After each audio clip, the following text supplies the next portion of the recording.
Hello, welcome to Knowledge Hub. Knowledge Hub के इस video में आपका स्वागत है। दोस्तों, हम यूपीएससी के प्रीवियस ईयर पेपर्स सॉल्व कर रहे हैं। यह 2011 का प्रीवियस ईयर क्वेश्चन पेपर है और इस श्रृंखला का 8वां वीडियो है। इससे पहले 7 वीडियो अपलोड किए जा चुके हैं। शुरू करते हैं आज का वीडियो। पहला प्रश्न है, आहार में नियमित रूप से ताजे फल और सब्जियां ग्रहण करना वांछनीय है क्योंकि ये ऑक्सीकरण रोधी यानी एंटीऑक्सीडेंट्स तत्वों के अच्छे स्रोत होते हैं। ऑक्सीकरण रोधी तत्व व्यक्ति के स्वस्थ बने रहने और दीर्घायु होने से किस प्रकार सहायक सिद्ध होते हैं? ऑप्शन ए, ये शरीर में उन एंजाइमों को सक्रिय कर देते हैं जो विटामिनों के संश्लेषण के लिए आवश्यक होते हैं और विटामिनहीनता नहीं होने देने में मदद करते हैं। बी, ये शरीर में कार्बोहाइड्रेट, वसा तथा प्रोटीन के अतिरिक्त ऑक्सीकरण को रोकते हैं और ऊर्जा को अनावश्यक नष्ट होने से बचाने में मदद करते हैं। सी, ये शरीर में चयापचय के उप उत्पाद के रूप में उत्पन्न मुक्त मूलकों को निष्क्रिय बनाते हैं। या फिर डी, ये शरीर की कोशिकाओं में कुछ जीन को सक्रिय करते हैं और वृद्धत्व की क्रिया को विलंबित करने में मदद करते हैं। इस प्रश्न का सही जवाब है ऑप्शन नंबर सी, ये शरीर में चयापचय के उपोत्पाद के रूप में उत्पन्न मुक्त मूलकों को निष्क्रिय बनाते हैं। आहार में नियमित रूप से ताजे फल और सब्जियां ग्रहण करना वांछनीय है क्योंकि ये ऑक्सीकरण रोधी तत्वों के अच्छे स्रोत होते हैं। ऑक्सीकरण रोधी तत्व व्यक्ति के स्वस्थ बने रहने और दीर्घायु होने में सहायक सिद्ध होते हैं क्योंकि ये शरीर में चयापचय के उपोत्पाद के रूप में उत्पन्न मुक्त मूलकों को निष्क्रिय बनाते हैं। ऑक्सीकरण एक रासायनिक अभिक्रिया है जिसमें इलेक्ट्रॉनों का स्थानांतरण किसी पदार्थ में ऑक्सीकारक एजेंट में होता है। ऑक्सीकरण अभिक्रिया के परिणाम स्वरूप मुक्त मूलक उत्पन्न हो सकते हैं जिनके द्वारा कोशिकाओं को क्षति पहुंचाने वाली श्रृंखला अभिक्रिया आरंभ हो सकती है। 72वां प्रश्न था, जब किसी वृक्ष की छाल वृक्ष के आधार के पास से गोलाकार चारों तरफ से हटा दी जाती है तो यह वृक्ष धीरे धीरे सूख कर मर जाता है क्योंकि ऑप्शन ए, मृदा से जल वायु अंगों में नहीं पहुंच पाता। बी, जड़ें ऊर्जा से वंचित रह जाती हैं। सी, वृक्ष मृदा जीवाणुओं से संक्रमित हो जाता है। डी, जड़ों को श्वसन हेतु ऑक्सीजन नहीं प्राप्त हो पाता। इस प्रश्न का सही जवाब होगा ऑप्शन नंबर बी, जड़ें ऊर्जा से वंचित रह जाती हैं। संवहनी पादपों में 2 प्रकार के ऊतक पाए जाते हैं, फ्लोएम ऊतक और जाइलम ऊतक। फ्लोएम किसी वृक्ष के छाल की सबसे आंतरिक परत होती है। इसका मुख्य कार्य प्रकाश संश्लेषण की प्रक्रिया में निर्मित घुलनशील कार्बनिक पदार्थ का परिवहन करना है। वृक्ष के आधार के पास से गोलाकार चारों तरफ से किसी वृक्ष की छाल निकाल देने पर फ्लोएम भी क्षतिग्रस्त हो जाएगा जिसके फलस्वरूप प्रकाश संश्लेषण की प्रक्रिया में पत्तियों द्वारा निर्मित पोषक तत्व जड़ों तक नहीं पहुंच सकेंगे तथा जड़ें ऊर्जा से वंचित रह जाएंगी और वृक्ष धीरे धीरे सूखकर मृत हो जाएगा। अगला प्रश्न है, एक विवाहित दंपति ने एक बालक को गोद लिया। इसके कुछ वर्ष उपरांत उन्हें जुड़वा पुत्र हुए। दंपति में एक का रक्त वर्ग AB पॉजिटिव है और दूसरे का O नेगेटिव है। तीनों पुत्रों में से एक का रक्त वर्ग A पॉजिटिव, दूसरे का B पॉजिटिव और तीसरे का O पॉजिटिव है। गोद लिए गए पुत्र का रक्त वर्ग कौन सा है? Option A, O positive, B, A positive, C, B positive या फिर डी, उपलब्ध जानकारी के आधार पर कहा नहीं जा सकता। इस प्रश्न का सही जवाब होगा option number A, O positive. सर्वप्रथम कार्ल लैंडस्टाइनर ने सन 1931 में मनुष्य के रक्त को 3 वर्गों में बांटा था। इसके बाद डी कैस्टिलो तथा स्टूलरी ने मनुष्य के रक्त में चौथे वर्ग का भी पता लगाया। अब मनुष्य के रक्त को 4 वर्गों में बांटा गया है। ये है रुधिर वर्ग ए, रुधिर वर्ग बी, रुधिर वर्ग AB तथा रुधिर वर्ग O। तीसरे यानी गोद लिए हुए पुत्र का रक्त वर्ग O पॉजिटिव है क्योंकि दोनों दंपतियों में एक का रक्त वर्ग AB पॉजिटिव एवं दूसरे का O नेगेटिव होने पर उनके जुड़वा पुत्रों के रक्त वर्ग A पॉजिटिव, B नेगेटिव या AB पॉजिटिव होंगे। 74वां प्रश्न है, वर्तमान में वैज्ञानिक किसी गुणसूत्र में 3 इकाइयों का विन्यास अथवा उनकी सापेक्षिक स्थिति अथवा DNA अनुक्रमों को निर्धारित कर सकते हैं।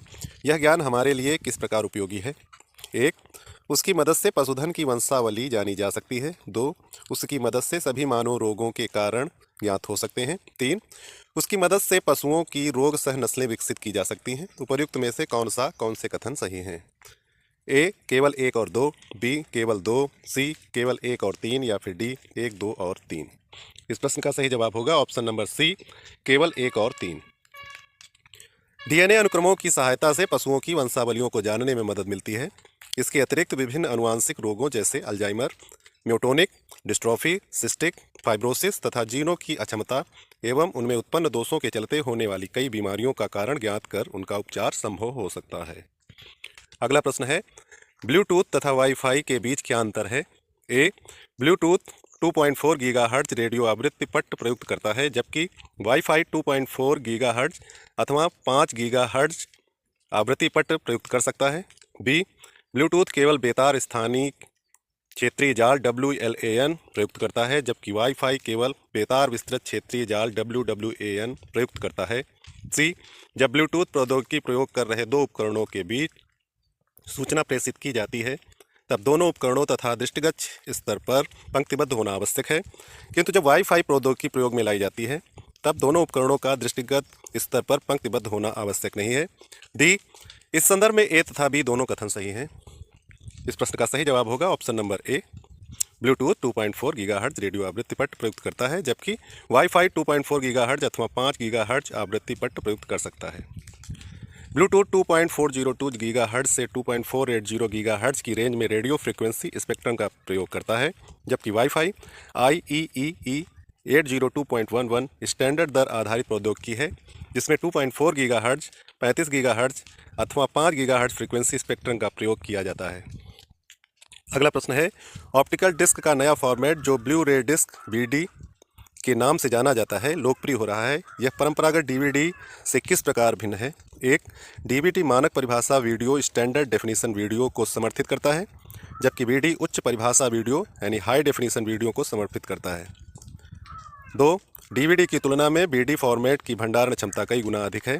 तीन, BD की मोटाई 2.4 mm है, जबकि DVD की मोटाई 1.2 mm है। उपर्युक्त में से कौन से कथन सही हैं?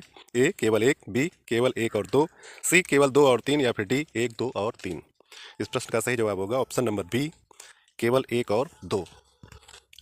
ब्लू रे डिस्क अगली पीढ़ी का ऑप्टिकल डिस्क है जो हाई डेफिनेशन वीडियो को समर्पित करती है। DVD डिस्क अधिकतम 47 GB डाटा का संग्रहण कर सकती है तथा एकल पात वाली ब्लू रे डिस्क 25 GB डाटा एकत्रित कर सकती है। 77वां प्रश्न था, दूरसंचार प्रसारण हेतु प्रयुक्त उपग्रहों को भू अप्रगामी कक्षा में रखा जाता है। एक उपग्रह ऐसी कक्षा में तब होता है जब एक, कक्षा भूतुल्यकालिक होती है, दो, कक्षा वृत्ताकार होती है, तीन, कक्षा पृथ्वी के भूमध्य रेखा के समतल होती है, या फिर चार, कक्षा 22,236 किलोमीटर की तुंगता पर होती है। निम्नलिखित कूटों के आधार पर सही उत्तर चुनिए।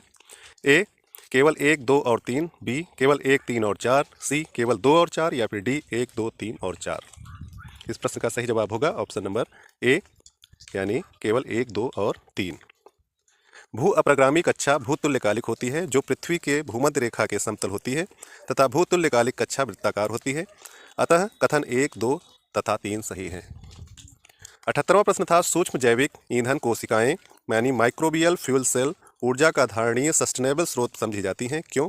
एक, ये जीवित जीवों को उत्प्रेरक के रूप में प्रयुक्त कर कुछ सबस्ट्रेटों से विद्युतीय उत्पादन कर सकती हैं। दो, ये विविध प्रकार के अजैव पदार्थ सबस्ट्रेट के रूप में प्रयुक्त करती हैं। तीन, ये जल का शोधन और विद्युत उत्पादन करने के लिए अपशिष्ट जल शोधन संयंत्रों में स्थापित की जा सकती हैं। उपर्युक्त में से कौन से कथन सही हैं? ऑप्शन ए, केवल एक, बी, केवल दो और तीन, सी, केवल एक और तीन, या फिर डी, एक, दो और तीन।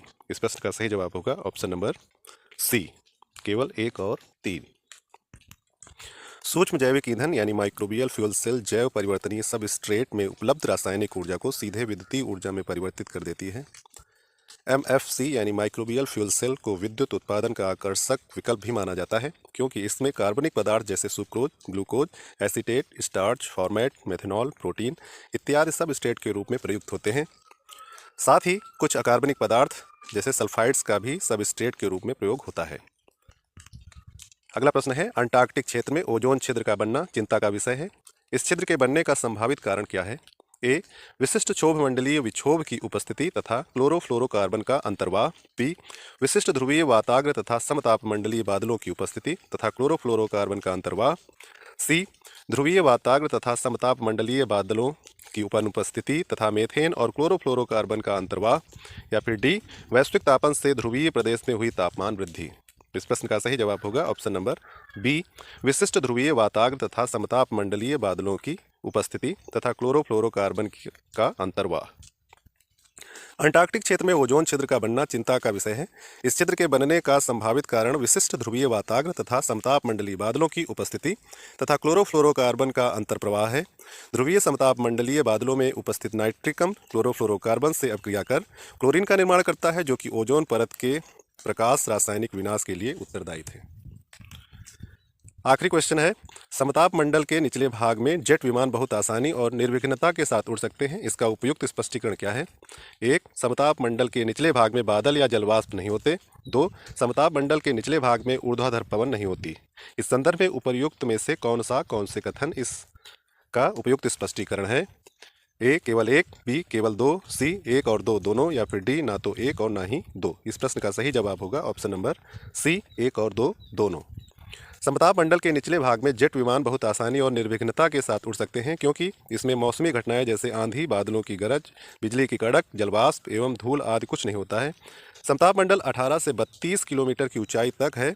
इस मंडल में वायुयान व जेट विमान उड़ान की आदर्श दशा पाई जाती है। इसी के साथ आज के वीडियो का यहीं पर अंत होता है। अगले वीडियो में जल्द ही मिलेंगे, तब तक के लिए धन्यवाद, नमस्कार।